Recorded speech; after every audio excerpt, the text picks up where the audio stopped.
And we are live. Welcome into the Arena Multiplatform Gaming News Podcast morning show for Tuesday, January 25th, 2022. I'm your host, Expat, along with my co-host, Burley of Burleyman Gaming on Twitch. Burley, good morning. How you doing, man? I'm tired. Why are you tired? Explain yourself. And no, it is not the spiritual opium. Or withdrawals from spiritual opium. I'm going to say that out first, right? Because I know some people. Yeah. Me among them. Yeah, I was going to say mainly expat. Yeah. I did a long stream last night. The longest I've done in a while on a weeknight.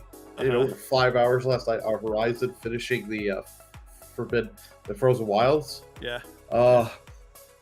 It was good, but it was like, boy, that last mission. Because the last mission, there's 2 missions, and it gets you going into a location. Once you go in, you're stuck there. Yeah, but Burley, you should understand this by now. A lot of these big DLC packages are like that. They usually save the best for last, right? It's like that last mission is the one that takes you about 3 to 4 to 5 hours to complete. Yeah. Yeah. It was, and then the problem is, because I finished late, by the time I got to go into my bed, it was much later, and then I had the people above me start making noise, so I had to turn on a little sound machine to put some white noise on so I could try and help myself fall asleep. Really? Okay. And I woke up. I'm not going to ask what kind of noises they were making, but anyway.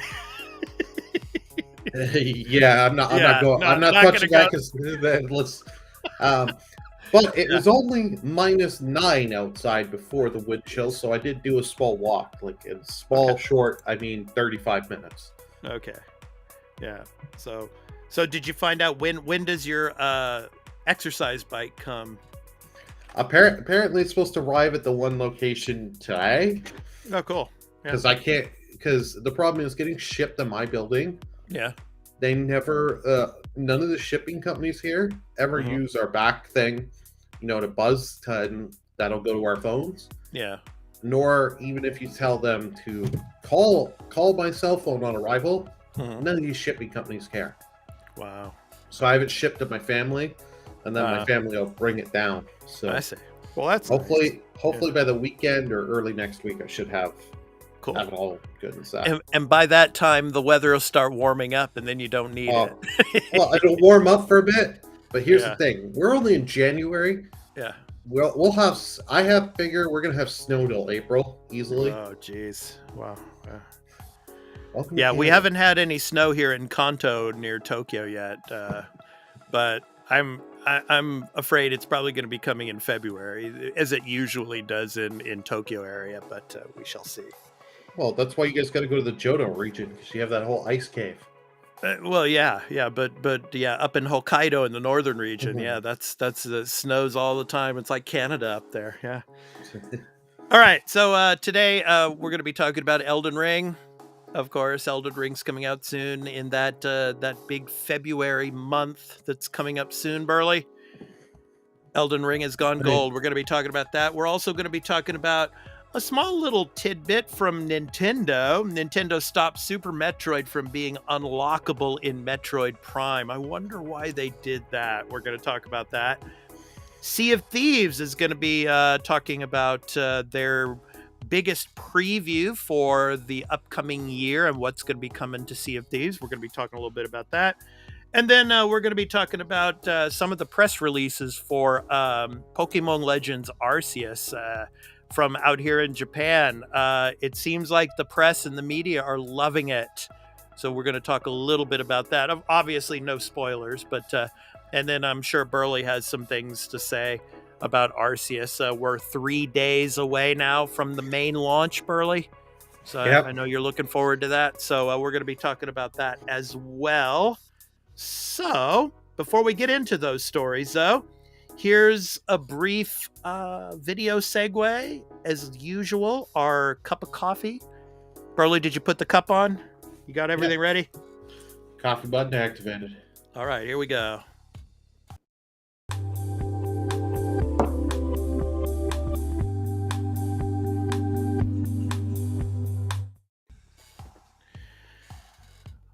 Burley, you gonna play Elden Ring day one? Uh, Whether or not day one, I don't know because it comes out on a Friday and I got to go pick it up on a store. Okay. So, Yeah. and it's just like it depends with that and other stuff that goes on that weekend. But it will be that weekend, that Sunday for sure. I'll be playing it and streaming it. Okay. Awesome. Awesome. Why don't you ask me? How about you? You gonna play? Oh, hell no. You know me, Burley. I'm not so much into those games. I will play it eventually. Not day one though. No. Hey, Because in my case, Village paid for most of it, so right. it didn't cost me money. I traded in old stuff I was never gonna play again. So right. I mean, I'm gonna play Horizon Forbidden West day one. So that's where my money's going. So yeah, I think I'm gonna wait on Elden Ring. Obviously, I talked about this during the podcast when we were talking about our resolutions, talking about possibly putting a little bit more effort and time into some of these Souls games. I'll eventually get to it, but not right away. But anyway, the story. Elden Ring has officially gone gold. Will release on time with a day one patch. Boy, oh boy, Burley, I wonder how big the day one patch is going to be. I'm gonna take a guess. Yeah. 12 gigs. 12 gig. Why 12? Usually, like when Demon Souls came, the day one patch wasn't that big, but because this is a giant, they're saying like the whole open world. Right. So this is going to be a bigger patch than these FromSoft and Souls games are used to. Yeah. So I'm just thinking 12 because it's not too big, but not too like a small patch. Okay. Like too small. I could be wrong though. Okay.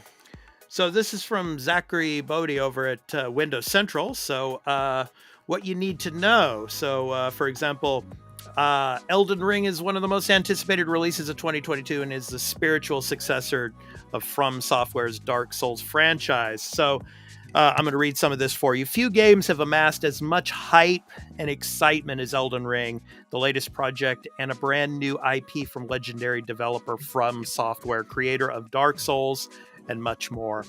Delayed from its initial release on January 21st, many fans have been eagerly awaiting the arrival of Elden Ring on its new release date of February 25th, 2022, which I should add, of course, is 1 week after Horizon Forbidden West.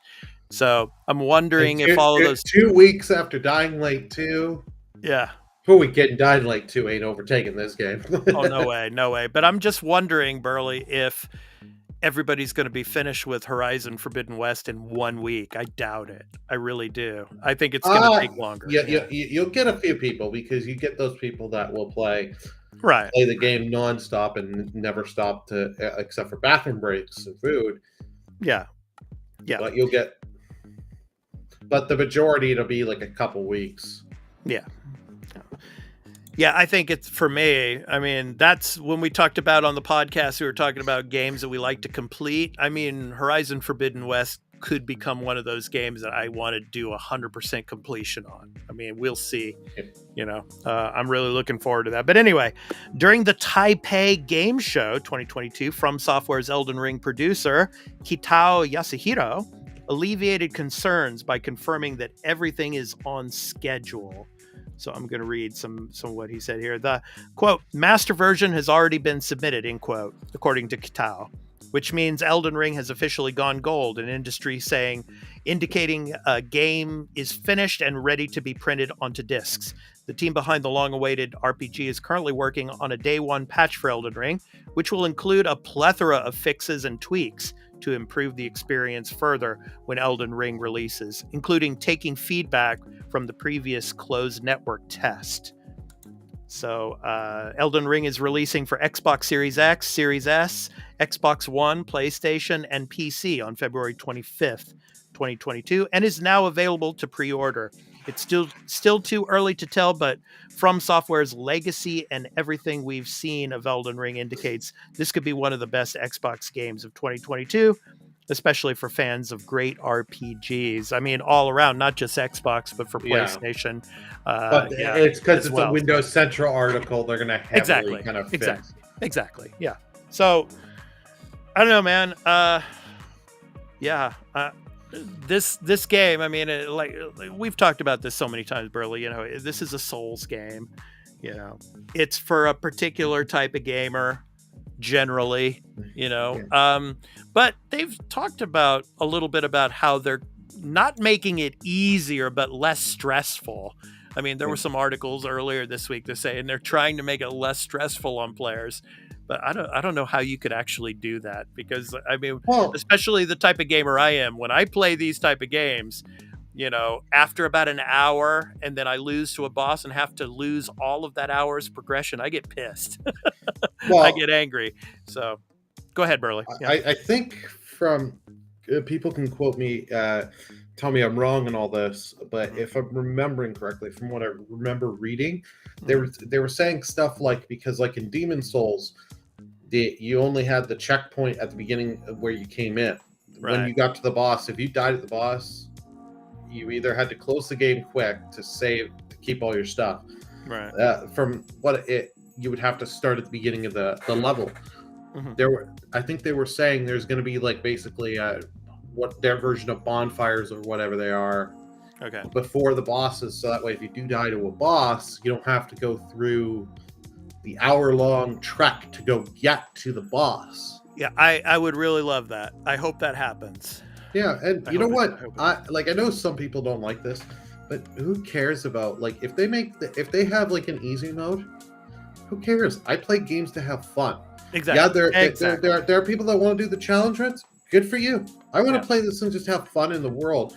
Right. I can understand. You can put the game easy where I do high damage and it does less damage to me, but still make it like you have to have timing skills and you can't just go in, press the X button to win. Right. You have to have some strategy.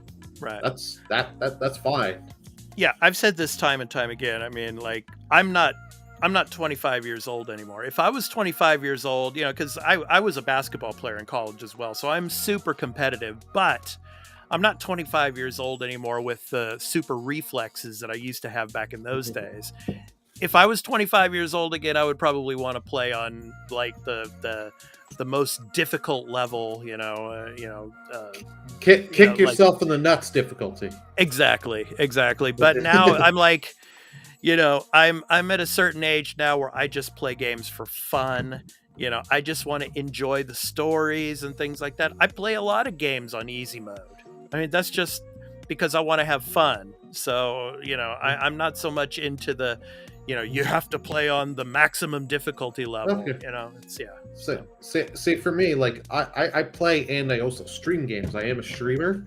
Yeah. I don't always play games on the hardest difficulty. And I've had one guy call me out. He's like, "Oh, you're playing the game on normal." I'm like, "Yeah, you know what? It's my first time playing through." And then not to mention the giant red flag here, I put loots on that make me give an extra level of challenge and give people in my streams the ability to react and up the difficulty and change things radically. I'm like, so don't tell me that I'm not playing on nightmare mode. I have no life mode kind of thing, that I'm not a gamer or this and that. Like, calm down. If you want to play and you enjoy that, fine. Good on you.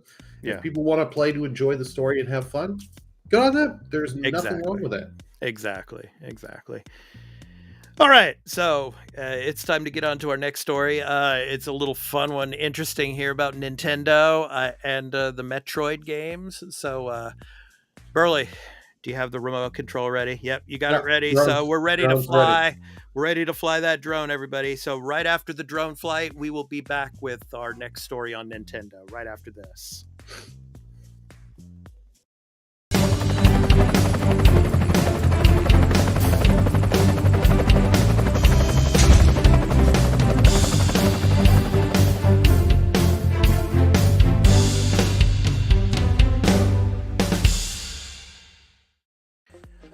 Alrighty, we are back. So next up, this is from IGN and Logan Plant. So Nintendo stopped Super Metroid from being unlockable in Metroid Prime.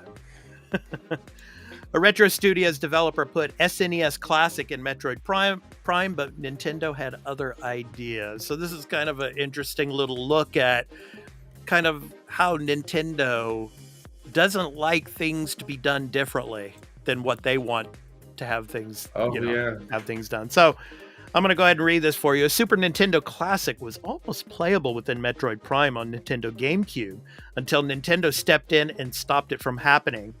In the latest episode of the Kiwi Talks podcast, Metroid Prime developer David Zoid Kirsch shared insight into the development of Prime, including this retro Easter egg. Zoid said he had first played Super Metroid after he was assigned to work on development of Metroid Prime, but he completed the game twice in under a week because he loved it so much. So it goes on to say, quote, I got assigned to Metroid, and I'm like, well, I should probably play this Super Metroid since we're making kind of a sequel to it, end quote, Zoid said. Quote, holy crap, I missed out on this game. This game's incredible. I played through it twice in like 3 days. I just loved it, end quote. This led Zoid to put Super Metroid into Prime itself through an unofficial SNES emulator. Nintendo ultimately rejected the idea because the emulator wasn't approved, but Zoid said this little side project led to the inclusion of the original Metroid from the NES. Quote, that started the idea churning, and Nintendo did have the NES emulation library that they had built for the GameCube, and so that turned into bringing the original Metroid to the game, end quote. Super Metroid is still one of the greatest games ever made, coming in at number 5 on IGN's list of the top 100 games of all time. Metroid Prime itself came in at number 42 on their list. What do you think of this story, Burl? This is pretty interesting. Yeah, I was gonna say, like, because the whole thing Nintendo did have, I think you had to have, you remember it was an accessory that was heavily popular with Crystal Chronicles, that the GameCube adapter to the that would plug your GBA in, Game Boy Advance, and use it as a controller, because you could do that and sync if you had a Fusion cartridge, and you would unlock the original Metroid. Yeah, and what that would do is you do that on one and save it on someone's memory card on one of their slots. Yeah, and just copy that from memory card to memory card, because I had a few people do that back in the day, and it was it would have been kind of cool to have them have have Super Metroid on there, but Nintendo, you can't change Nintendo's mind. Nintendo is stubborn to all hell. Yeah. But particularly probably with this emulation stuff. They're the worst. Yeah, they are the worst for this, because out of all the companies, like they give you emulation of some of it and then charge you a premium, and then never give you. They only give you so many of the titles you want, and it's like, come on, just give us all the titles. Right. And it's like, no, we can. Yeah. We don't want to. Yeah. Speaking of Nintendo, it was interesting. I heard somebody talking today about whether Nintendo should come out with their form of Game Pass, kind of like how PlayStation has Spartacus, and that might be kind of an equivalent to, Game Pass in their own way. I mean, I'm like, Nintendo is never going to make a Game Pass style streaming service. There's just no way. I mean, maybe 25 or 30 years from now, but yeah, I don't think that's happening. Then I still highly doubt it. Like, they still, their Nintendo Online is so horrible. The N64 one, they've improved it a bit, but I've still heard it's not like up to par of where it should be. This is where I'm laughing, because it's like, when the Steam Deck comes out with the RetroArch, this shit's going to be running way better. Right. And then I can have all this and do all this plus modern games. Like, Nintendo is just weird. I wish they still, with the Nintendo Online, with the NES and Super Nintendo, they need to be better about giving us more games. And there's so much library they just don't touch. Even I'm not even asking for third-party stuff. I know that's hard, because that's licensing, but they have so much. Right. I was going to say, could you imagine if every single Nintendo game from every generation, from backwards compatibility, was on the service that they have now? So many people would be grabbing that service.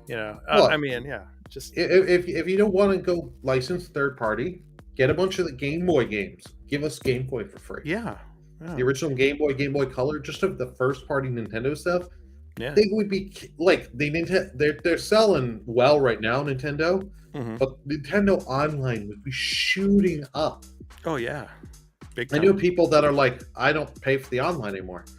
I only buy it because of the cloud save. That's really it. Because I've had issues where it's like, fuck, my game got screwed up, and it's like, I accidentally deleted the save. Let's go back to my cloud save quickly and pick that. That's the only reason I have Nintendo Online. Right. It's like I kind of getting tired to pay for it for just a small feature. Whereas like Sony, I get free games. Game Pass, I get God knows how many games, and I'm playing new releases. Right. Okay, so it's time for our next story. So we're going to get into Sea of Thieves. Yeah, Burley, I haven't played Sea of Thieves in a while, but interested to see what they're going to be coming out with here in 2022. So a little bit of news broke on that today. So we're going to get to that right after this brief video segue. So we'll be right back. Touchscreen mode activated.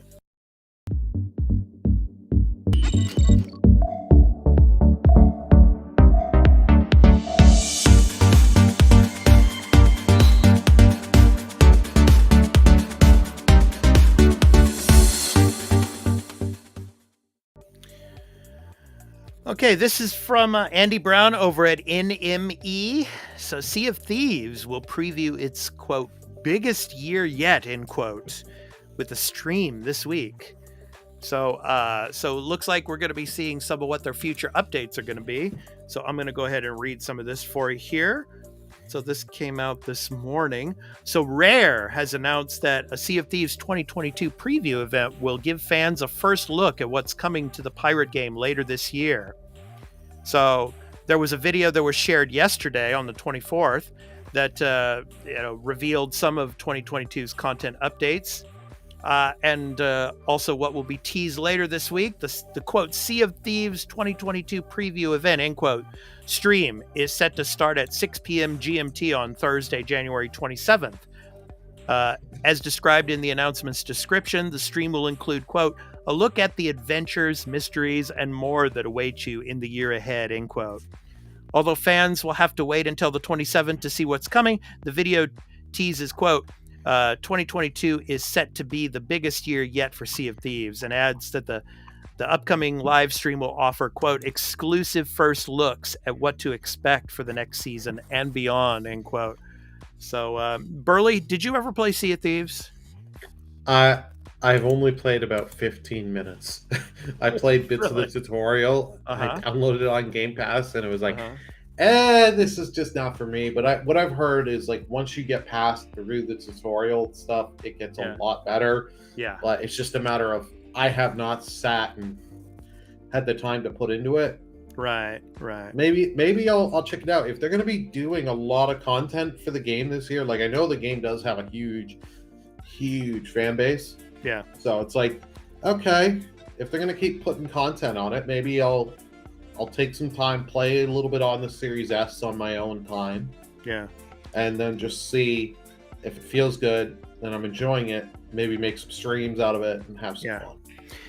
I mean, I played a little bit of this, and I love being out in the open sea in this game. I mean, between this game and Assassin's Creed Odyssey, I mean, the rendering of the ocean looks so beautiful in Sea of Thieves as well as in Odyssey. But, I mean, this is just one of those type of games that, I play for a little bit, and then it's a long time before I get back to. I mean, I still haven't even played the Johnny Depp content that was added to this game. Oh, the Pirates of the game. The Pirates, yeah. I mean, I never actually got to that, unfortunately, but yeah, it'll be interesting to see what they're coming out with this year.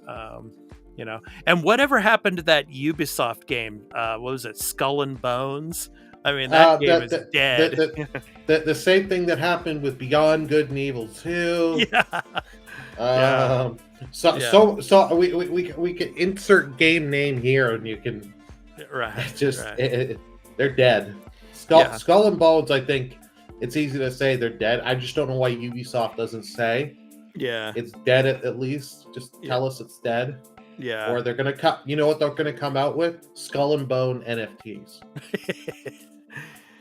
Yeah, well, luckily for Rare here and on the Xbox side of things, Sea of Thieves is thriving and doing well. So it's good to see, it maintaining its player base, and to see what's coming this year. It looks pretty interesting. So we're looking forward to Thursday to see what they say of the content that's going to be coming out. So. Right, Burley, speaking of a game that's coming out, obviously your big game for the end of January, Pokemon Legends Arceus is coming, yes. And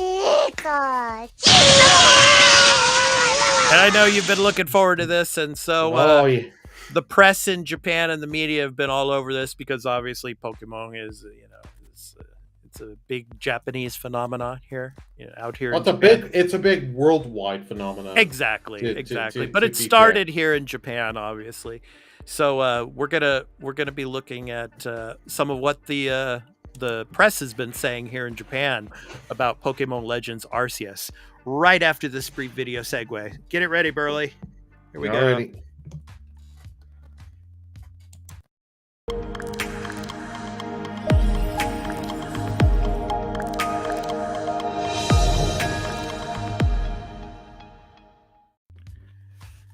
Okay, so this is from Chris Scullion over at VGC. So Japan's press have played Pokemon Legends. It's an experience like no other. Recent hands-on reports call it, quote, completely different, end quote, and, quote, exhilarating, end quote. So I'm going to go ahead and read a little bit of this for you. So just to hype this game up more than it's already been hyped, I'm sure. Right, Burley? Woot, hype. Yeah. So a number of Japanese video game websites have been posting their first impressions of Pokemon Legends Arceus following a recent hands-on event here in Japan. Famitsu praised the game for moving the Pokemon series in a new direction, saying, quote, it's safe to say that this game is completely different from previous titles. Quote, the first thing that impressed me when I started playing was the exhilarating feeling of moving around freely in the vast field, end quote. Its report also praised the way Pokemon could be found freely roaming around each area, and the excitement in wondering which species would be encountered each time they reach a new one. The ability to ride Pokemon was also commented, with Famitsu's reporter saying it made traversing the open world more exciting, especially when using a flying type Pokemon. Quote, it feels great just to be able to fly freely in the sky, but it's especially fun to look for Pokemon that look small below you, end quote, it said. So that was from Famitsu. And it also details a boss battle against an angry Cleaver, which attacks the player, which they tried to hit with food to calm it down. The report said this battle was surprisingly difficult for a Pokemon game, but not to the extent that it was impossible to win. Game Watch also delivered a positive preview, saying the ability to ride Pokemon, quote, strongly matches the world view, making you feel more like you are adventuring in the Pokemon world, which I personally found to be an excellent system, end quote. It also celebrated the way the more traditional Pokemon battle system is integrated into the open world gameplay. So I want to stop there and I want to ask you about that, Burley. What do you think of that? I mean, is that something you're really excited about? This, the battle system in the open world gameplay? Yes, because Pokemon has been kind of just set in their ways. Like they did open up a little bit with Gen 8, but now they're really opening up, which is nice to see that they're doing more different things and not just, we need to stick with the same old formula and just add our one new gimmick for this region. Yeah. So that I'm looking forward to, and seeing how well it goes, and how well it plays, and how people react and feel with it, because this could affect Gen 9 and the rest of the games going forward. Yeah. So 4Gamer, meanwhile, was impressed by the way wild Pokemon each had their own personalities. Quote, the Pokemon that appear in the game seem to change depending on the time in the game. And at night we saw Drifloon and other Pokemon, end quote. It said at 4Gamer. So yeah. Quote, one thing that struck me was that Drifloon was very belligerent and attacked as soon as it noticed us. Even if we weren't engaged in a Pokemon battle, they would charge at the main character without mercy. Quote, you get the feeling this was the way things were before Pokemon and humans got along, end quote. It was also generally impressed by what it had played, saying, quote, there are many new elements in this game, such as the vast world and action, but the game is not difficult to play, and I was impressed by the fact that the best parts of Pokemon, such as completing the Pokedex and enjoying battles, are still included. Quote, I also felt that the game portrayed a Pokemon-inhabited world more realistically, as you can throw a Pokeball and start a battle seamlessly, or you can devise ways to catch Pokemon without battling, end quote. It concludes, quote, if you've played Pokemon Diamond and Pearl and have explored the Sinnoh region, you'll enjoy this first adventure into the past. I can't wait for its release, end quote. And I'm sure you can't either, right, Burley? Yeah. Oh, yeah, I cannot wait for this. This is something I'm really looking forward to. Mm-hmm. We've all been waiting, like all us Pokemon fans have been waiting for something like this for years. Mm-hmm. Like, it still blows my mind that Nintendo and Game Freak are doing this. Mm-hmm. Like, I know people were apprehensive of some of the trailers did not show it running well. Right. I'm willing to give them a little bit of a pass on this one. Mm-hmm. Because this is they're breaking the mold and doing different stuff. Yeah. So if it's not perfect when it comes out of the gate, fine. They're doing something different. So we have to kind of. I'm still not going to be happy if it's not running well, kind of thing. But like, right. I'm willing to give them a little bit more of a break. But hopefully, it's all good.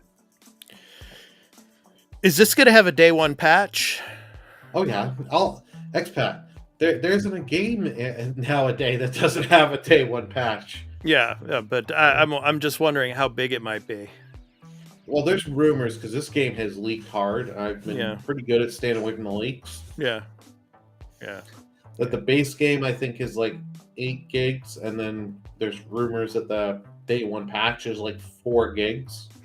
Yeah, well, you say, Burley, that every game has a day one patch. That is true, but then again, I mean, this is Nintendo. You kind of assume that Nintendo, with a lot of their games, particularly the Mario games and stuff like that, they're usually ready day one and they don't need patches. But then again, that's a thing of the past too, I guess. Yeah, no, they all have day one patches. Yeah, like Odyssey, Breath of the Wild. Right. It is something that I hate.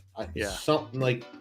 Because there's nothing worse than when you're putting the game in, you're installing it, and then you're waiting for a freaking patch. Right. Because I picked up Life is Strange True Colors. I put the disc in, and I was like, thankfully it installs quick, and thankfully the patch isn't huge. It's just annoying. It's like, didn't install. Day patch, I gotta download. It's like, gone are the old days of plug the cartridge in, or the PS1, PS2 era. Or Xbox era, put the disc in and just play. Yeah. I mean, technology has advanced so much since then. It's like it's impossible for, there not to be some kind of patches. Yeah. So, all right. So, of course, want to mention, of course, our regular podcast, the Arena Multiplatform Gaming News podcast, is recorded on Saturdays, and then it goes up to our Patreon. Over on patreon.com/thearena_podcast for 1 day in early access in audio and in video formats. And then after early access, it goes to the public. The audio version goes up to free podcast services where you can download wherever you download your podcasts, and in video format to our YouTube channel at youtube.com/thearenaproductions. So, check us out. We have so much content over on Patreon as well. We do a Star Wars show, our Star Wars Republic show. We do the Marvelous Marvel Discussion Arena, so everything focused on Marvel as well. And we're going to be doing a Star Trek show later on down the pipe.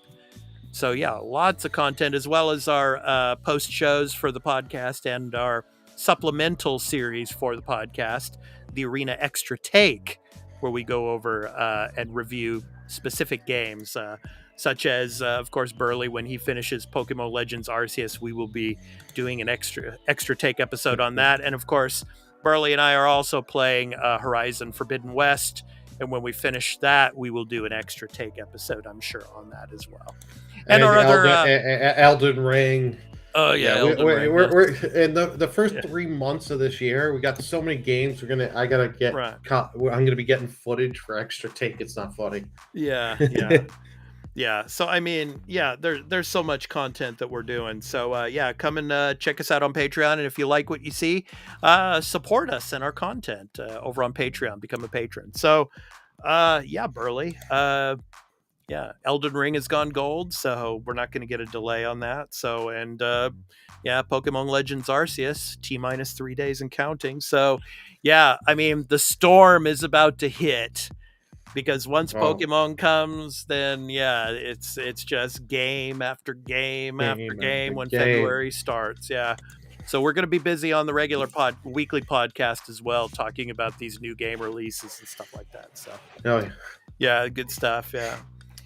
All right, so I think that's going to do it for us for this edition of the morning show. So be sure to join us again tomorrow. Of course, this will be in video on demand over on Twitch, on YouTube, and on Twitter, and on Meta, of course, our Facebook page as well. So you can find us wherever and watch us a video on demand. And of course, we're live Monday through Friday, 7 a.m. Eastern Standard Time on all of those platforms as well. So we do the morning show in a live multi-stream. So you can watch us live as well. So, all right, Burley, that's going to do it. So I've been your host, Expat, along with my co-host, Burleyman Gaming. And thank you to all who are watching and who are going to watch later on. We hope to catch you in tomorrow's edition of the morning show. Okay. So take care, everyone. Yes, you ready to kill the feed, Burley? Very good. So I'm ready. All right, so take care, everyone. Peace out. Hey, Burley, kill the feed. Killing the feed.